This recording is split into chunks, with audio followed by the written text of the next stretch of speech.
ರಾಜ್ಯದಲ್ಲಿ ಕೇಂದ್ರದಲ್ಲಿ ಬಿಜೆಪಿ ಸರ್ಕಾರ ಇರುವಾಗ ಅವ್ಯಾಹಿತವಾಗಿ ಈ ತರದ ಪ್ರಶ್ನೆ ಸೋರಿಕೆಗೆ ಆಗ್ತಾ ಇದ್ದಾವೆ ಅನ್ನತಕ್ಕಂಥ ಪ್ರಶ್ನೆ ಪತ್ರಿಕೆ ಸೋರಿಕೆ ಆಗ್ತಾ ಇದ್ದಾವೆ ಅನ್ನತಕ್ಕಂಥದನ್ನ ನಾವು ನೋಡ್ಲಿಕ್ಕೆ ಸಾಧ್ಯ ಆಗ್ತದೆ. ಅದರಿಂದ ಯಾರು ಜವಾಬ್ದಾರಿ ಇದು? ಯಾರು ಜವಾಬ್ದಾರಿ ಹೊರಬೇಕಾಗಿರ್ತಕ್ಕಂಥವ್ರು ನರೇಂದ್ರ ಮೋದಿ ಅವರು ಎಲ್ಲಿದ್ದಾರೆ ಈಗ? This video is sponsored by Mahalakshmi Jewelers, Mannur Multi-Speciality Hospital, KBN University, Royal PU College of Science and Commerce, Imran Silk House, Al Sharia Group of Institutions, and by Ideal with G. ಚಿನ್ನ ಬೆಳ್ಳಿ ಖರೀದಿ ಮಾಡಬೇಡಿ ಅಂತ ಹೇಳ್ತಾರೆ. ಚಿನ್ನ ಬೆಳ್ಳಿ ಖರೀದಿ ಮಾಡಬೇಡಿ ಅಂತ ಹೇಳ್ತಾರೆ. ಪೆಟ್ರೋಲ್ ಡೀಸೆಲ್ ನ ಮಿತವಾಗಿ ಬಳಸಿ ಅಂತ ಹೇಳ್ತಾರೆ. ಆದ್ರೆ ನರೇಂದ್ರ ಮೋದಿ ಅವರು ಯುರೋಪ್ ಪ್ರವಾಸದಲ್ಲಿದ್ದಾರೆ.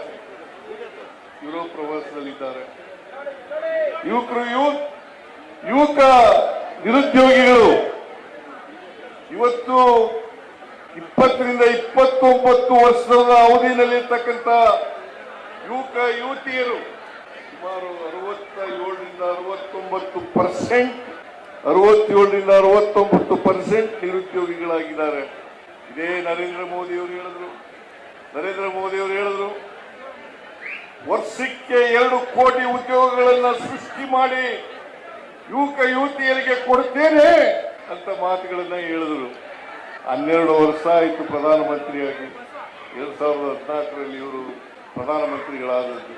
2014ರಿಂದ 12 ವರ್ಷ 24 ಕೋಟಿ ಉದ್ಯೋಗಗಳನ್ನು ಸೃಷ್ಟಿ ಮಾಡಬೇಕಾಗಿತ್ತು ಮತ್ತು ಯುವಕ ಯುವತಿಯರಿಗೆ ಕೊಡಬೇಕಾಗಿತ್ತು. ಆದ್ರೆ ಕೊಟ್ಟಿದ್ದೆಷ್ಟು? Not even 2 crores. ನರೇಂದ್ರ ಮೋದಿಜಿಯವರೇ ಯಾಕೆ ಸುಳ್ಳು ಹೇಳಿದ್ರಿ ಯುವಕರಿಗೆ? ನರೇಂದ್ರ ಮೋದಿ ಅವರು ಸುಳ್ಳು ಹೇಳಿ ಇವತ್ತು ದೇಶವನ್ನ ನಡೆಸ್ತಾ ಇದ್ದಾರೆ. ಅವ್ರಿಗೆ ಗೊತ್ತಿರೋದು ಏನಪ್ಪಾ ಅಂತಂದ್ರೆ ಸಮಾಜದಲ್ಲಿ ದ್ವೇಷ ಬಿತ್ತಕ್ಕಂಥದ್ದು, ಹಿಂದೂ ಮುಸಲ್ಮಾನರ ಜಗಳವನ್ನ ಉಂಟು ಮಾಡತಕ್ಕಂಥದ್ದು. ಇದನ್ನ RSS ನವರು, ABVP ಅವರು, ಬಿಜೆಪಿ ಅವರು ಬಹಳ ವ್ಯವಸ್ಥಿತವಾಗಿ ಮಾಡ್ತಾ ಇದ್ದಾರೆ. ಇದೊಂದೇ ಗೊತ್ತಿರೋದು ಅವರಿಗೆ. ಆಡಳಿತ ನಡೆಸಕ್ ಬರಲ್ಲ, ಪರೀಕ್ಷೆ ಮಾಡಕ್ ಬರಲ್ಲ, ಪರೀಕ್ಷೆ ನಡೆಸಲಿಕ್ಕೆ ಬರಲ್ಲ. ಅದಕ್ಕೋಸ್ಕರನೇ 2016ರಿಂದ ಇಲ್ಲಿವರೆಗೆ 5 ಬಾರಿ ಪ್ರಶ್ನೆ ಪತ್ರಿಕೆ ಸೋರಿಕೆಯಾಗಿದೆ. 5 ಬಾರಿ ಸೋರಿಕೆಯಾಗಿದೆ. ಇದು ಜವಾಬ್ದಾರಿ ಹೊರಲೇಬೇಕಲ್ಲ. ಅದಕ್ಕೋಸ್ಕರ ನಾನು ಧರ್ಮೇಂದ್ರ ಪ್ರಧಾನ್, ಶಿಕ್ಷಣ ಸಚಿವ, ಬರೀ ಪರೀಕ್ಷೆ ಮುಂದೂಡಿದ್ರೆ ಸಾಲಲ್ಲ, ಅದಕ್ಕೆ ಇನ್ನೊಂದು ದಿನ ಮಾಡ್ತೀವಿ ಪರೀಕ್ಷೆ ಅಂದ್ರೆ ಸಾಲಲ್ಲ. ನೀವು ಕೂಡಲೇ ರಾಜೀನಾಮೆಯನ್ನ ಕೊಡಬೇಕು. ಇದು ನಿಮ್ಮ ಒಕ್ಕೋರಲ್ಲಿ ಒತ್ತಾಯ ಅಲ್ಲ. ರಾಜೀನಾಮೆ ಕೊಡಲ್ಲ. ಅವರು ಬಂಡ್ರು, ಬಿಜೆಪಿ ಅವರು ಬಂಡ್ರು.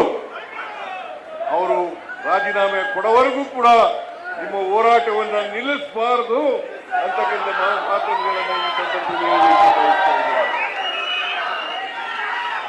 ಮತ್ತೆ ಅನೇಕ ಜನ ಪ್ರಾಣಹತ್ಯೆ ಮಾಡ್ಕೊಂಡ್ರು, ವಿದ್ಯಾರ್ಥಿಗಳು ಆತ್ಮಹತ್ಯೆ ಮಾಡ್ಕೊಂಡ್ರು.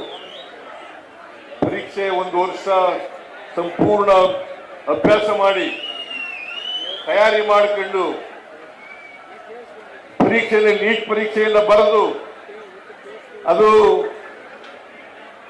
ಮುಂದೂಡಲ್ಪಟ್ಟಿರೋದ್ರಿಂದ ಅನೇಕ ಜನ ಇವತ್ತು ಆತ್ಮಹತ್ಯೆಯನ್ನ ಮಾಡ್ಕೊಂಡ್ರು.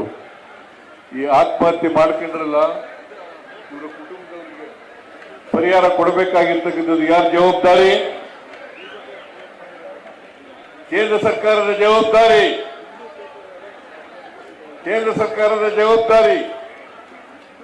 ಆ ಜವಾಬ್ದಾರಿಯನ್ನು ಕೂಡಲೇ ನಿರ್ವಹಿಸಬೇಕು ಅಂತಕ್ಕಂಥ ಒತ್ತಾಯವನ್ನು ಕೂಡ ಈ ಸಭೆ ಮಾಡ್ತದೆ ಅಂತಕ್ಕಂಥ ಮಾತುಗಳನ್ನ ಈ ಸಂದರ್ಭದಲ್ಲಿ ಹೇಳಲಿಕ್ಕೆ ಬಯಸ್ತಾ ಇದ್ದೇನೆ. ಆಮೇಲೆ ಯಾರು ತಪ್ಪಿತಸ್ಥರಿದ್ದಾರೆ ಅವರನ್ನು ಪತ್ತೆ ಹಚ್ಚಿ ಅವ್ರ ಮೇಲೆ ಮರ್ಡರ್ ಕೇಸ್ಗಳನ್ನ ಹಾಕಬೇಕು. ಮೇಲೆ ಆಗ್ತಕ್ಕಂಥ ಕೆಲಸವನ್ನ ಮಾಡಬೇಕು. ಮೋದಿಯವರು ಯುರೋಪ್ ಪ್ರವಾಸದಲ್ಲಿದ್ದಾರೆ, ಕೂಡಲೇ ವಾಪಸ್ ಬರಬೇಕು, ಮೊಟಕುಗೊಳಿಸಿ ಬಂದು ಈ ದೇಶದ ಯುವಕರ ಬೇಸರ ಕ್ಷಮೆ ಯಾಚಿಸಬೇಕು. ನರೇಂದ್ರ ಮೋದಿ ಅವರು ತಪ್ಪಿಸಿಕೊಂಡು ತಿರುಗಾಡಕ್ಕಾಗಲ್ಲ. ನರೇಂದ್ರ ಮೋದಿ ಅವರು ಯಾವಾಗ ದೇಶದಲ್ಲಿ ಸಮಸ್ಯೆಗಳು ಬರ್ತದೆ, ಇಂಥ ಬಿಕ್ಕಟ್ಟು ನಿರ್ಮಾಣ ಆಗ್ತದೆ ಅಂತ ಸಂದರ್ಭಗಳಲ್ಲೆಲ್ಲ ವಿದೇಶಕ್ಕೆ ಕೊಟ್ಟು ಹೋಗ್ತಾರೆ. ಅದಕ್ಕೆ ನಾನು ಒತ್ತಾಯ ಮಾಡ್ತೇನೆ, ಕೂಡಲೇ ಅವರು ಬಂದು ಈ ದೇಶದ ಯುವಕರ ಪರೀಕ್ಷೆ ಬರೆದಿರ್ತಕ್ಕಂಥ ನೀಟ್ ಪರೀಕ್ಷೆ ಬರೆದಿರ್ತಕ್ಕಂಥ ವಿದ್ಯಾರ್ಥಿಗಳಿಗೆ ಕ್ಷಮೆ ಕೇಳಬೇಕು ಅಂತಕ್ಕಂಥ ಒತ್ತಾಯವನ್ನು ಕೂಡ ನಾನು ಈ ಸಂದರ್ಭದಲ್ಲಿ ಮಾಡಲಿಕ್ಕೆ ಬಯಸ್ತಾ ಇದ್ದೇನೆ. ಅದರಿಂದ ನಾನು ಇನ್ನೊಂದು ಒತ್ತಾಯವನ್ನು ಮಾಡಲಿಕ್ಕೆ ಬಯಸ್ತಾ ಇದ್ದೇನೆ. ನೀವು ಇನ್ನು ಮುಂದೆ ನೀಟ್ ಪರೀಕ್ಷೆಯನ್ನ ಮಾಡಬೇಡಿ, ಆಯಾ ರಾಜ್ಯಗಳಿಗೆ ಬಿಟ್ಬಿಡಿ. ಆ ರಾಜ್ಯಗಳು ಹಿಂದೆ ಸಿಇಟಿ ಪರೀಕ್ಷೆ ಮಾಡಿ ಹೇಗೆ ಪಾರದರ್ಶಕವಾಗಿ ಮಾಡ್ತಾ ಇದ್ದೋ ಆ ರಾಜ್ಯಗಳಿಗೆ ಬಿಡಬೇಕು ಅಂತಕ್ಕಂಥ ಒತ್ತಾಯವನ್ನು ಕೂಡ ಈ ಸಂದರ್ಭದಲ್ಲಿ ಮಾಡ್ತೇನೆ. ಇದು ನೀವು ಪ್ರತಿಭಟನಾ ರ್ಯಾಲಿಯನ್ನ ಹಮ್ಮಿಕೊಂಡಿದ್ದೀರಿ. ಈ ಪ್ರತಿಭಟನೆ ರ್ಯಾಲಿಗೆ ನಾನು ಹೆಚ್ಚು ಮಾತಾಡ್ಲಿಕ್ಕೆ ಹೋಗಲ್ಲ, ಬೇರೆ ಇನ್ನೊಂದು ಸಭೆ ಇರೋದ್ರಿಂದ ಇನ್ನೊಂದು ಮೀಟಿಂಗ್ ಇರೋದ್ರಿಂದ ಮಾತಾಡಕ್ ಹೋಗಲ್ಲ. ಆಮೇಲೆ ಇವತ್ತೇ ರಾಜೀವ್ ಗಾಂಧಿಯವರ 35ನೇ ಪುಣ್ಯತಿಥಿ. ಅದನ್ನು ಕೂಡ ನೀವೆಲ್ಲರೂ ಕೂಡ ಬಹಳ ಆಚರಣೆ ಮಾಡ್ತಾ ಇದ್ದೀರಿ. ರಾಜೀವ್ ಗಾಂಧಿಯವರು ಏನು ಆದರ್ಶಗಳನ್ನ ಬಿಟ್ಟೋಗಿದ್ದಾರೆ, ಆದರ್ಶಗಳನ್ನ ಪಾಲನೆ ಮಾಡ್ತಕ್ಕಂಥ ಕೆಲಸವನ್ನ ನೀವೆಲ್ಲರೂ ಕೂಡ ಮಾಡಬೇಕು ಅಂತಕ್ಕಂಥ ಮಾತುಗಳನ್ನು ಕೂಡ ಈ ಸಂದರ್ಭದಲ್ಲಿ ಹೇಳಿ ನನ್ನ ಮಾತುಗಳನ್ನ ಮುಗಿಸ್ತೇನೆ. This video is sponsored by Mahalakshmi Jewelers, Mannur Multi-Speciality Hospital, KBN University, Royal PU College of Science and Commerce, Imran Silk House, Al Sharia Group of Institutions, and by Ideal with G.